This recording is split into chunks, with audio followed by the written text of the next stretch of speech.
Greetings, fellow test subjects. Test subject 1337 here for Aperture Gaming. They make it. We test it. You play it. Welcome to Aperture Reviews. Now, before we get into review, today's episode is dedicated in memoriam of the late, great Akira Toriyama. This was one of the last projects he worked on. Thank you very much, sir. Now, a brief moment of silence.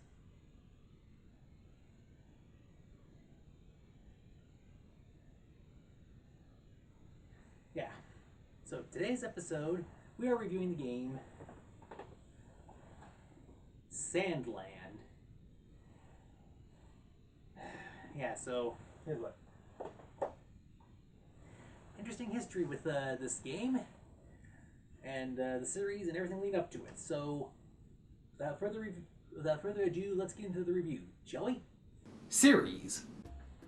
Alright, like I said, the name of the game is SandLand. It's not a sequel, prequel, or in-between-quel, but here's what. SandLand is actually written by him and was first published in Weekly Shonen Jump from May to August of 2000. It was then collected in one single book, and over the last 2 decades it's appeared a couple of times in various forms of animation. So, very short story when he was not working on Dragonball or Dragon's Quest. So, it's one of his minor works, but it's interesting to see how it's become a video game. Team.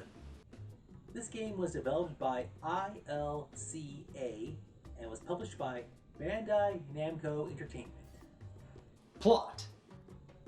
For this game, you play the main character, Prince Beelzebub, who is the son of Lucifer. We here at this channel, we do not condone or support, and not try to change or debate. This is nothing religious. These are the characters that are in this game and featured. We are not trying to alter anyone's viewpoints on anything religion. Okay, now we got that out of the way. Yeah, so as Beelzebub, as the Prince of Demons, you are in SandLand, a world where after humans have done a science experiment, the vast desert is pretty much covering a large portion of the world. You originally start out as on a quest to try to find a mythical, fabled lost spring, but then as you journey around SandLand, meeting new people, and fighting off the factions of monsters and a nefarious ruler, you discover something bigger, a bigger plot is going on. Gameplay controls.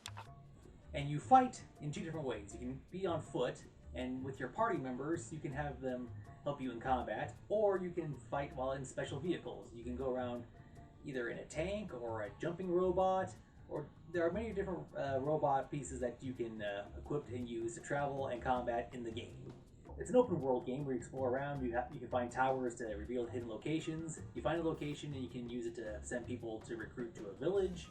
You can find parts for your vehicles to upgrade them how you see fit. You can also get cosmetics to alter how the vehicle looks. And aside from the main story, there's also side quests, and you can also do bounty hunting if you want. Graphics. I played a lot of games that are based on the series, so like, to name a few, One Punch Man, One Piece, Dragonball, and I kind of like it how when they purposely try to make, even though it's in 3D animation, they do try to make it look like it is something straight from the show or the manga, so I really appreciate the work, and honestly, when I saw this title, I was like, this looks like Dragon Ball Z. I then found out it's from the same guy, but yeah, he has a very distinct style, so if you've seen Dragon Ball or Dragon Quest or anything else, this is definitely, yeah, you definitely know his work. It looks really good. Yeah, the great environment, the characters, the vehicles, everything, it just, like, you recognize his style. Audio. In typical RPG format, you have the soundtrack that loops when you're in certain areas, either traveling around or in combat.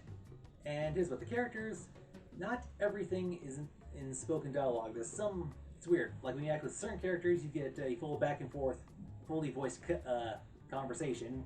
On some things, you just click the button once and the character makes a noise or says, thank you, or come again soon, or would you like to shop here? So there is some back and forth with the audio. There's another factor with the audio I will cover later, and also there's the noise that the vehicles make, and all the sound effects for combat. Multiplayer. No, there is no multiplayer. DLC. Currently, for the I'm playing this on the PlayStation 5. I can upgrade to the deluxe edition, but I'm not sure. It's like about $15, and the majority of it seems to be cosmetics, for like furniture and decorations for a certain room at the base, and stickers for the tank. There's some other quest thing, but yeah, the majority of this thing just seems to be cosmetic. So there is DLC, but it's like, do I really want to get just a cosmetic DLC?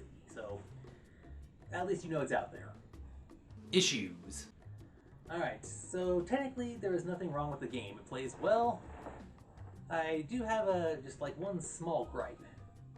While traveling around, there is conversation between the main character and those who are in the party with him.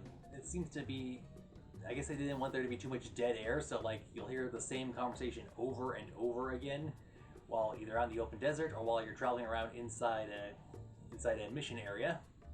So it is kind of annoying how that I have a looping dialogue.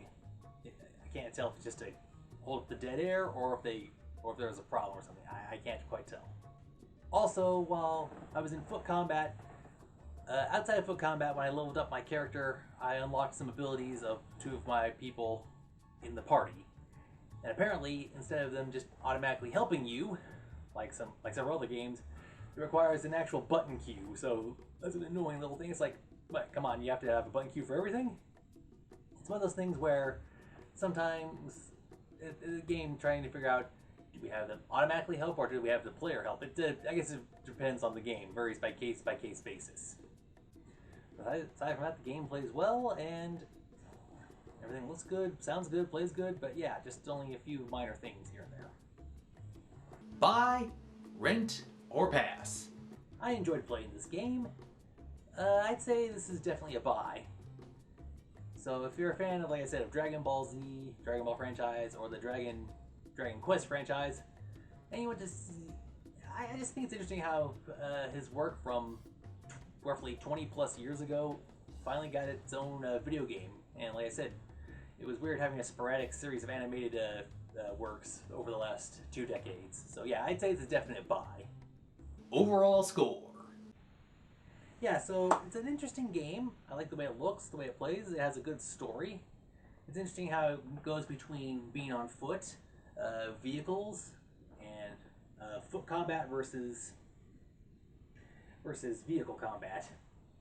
So it's an interesting thing. So we here at Aperture Games, we give SandLand a solid 9 out of 10. Well, that's all the time we have for this episode. Thank you for watching. Until next time, this has been Test Subject 1337 for Aperture Gaming, doing an Aperture review. Thank you for watching, and as always, game on, and have a nice day. Have to add this in for the issues.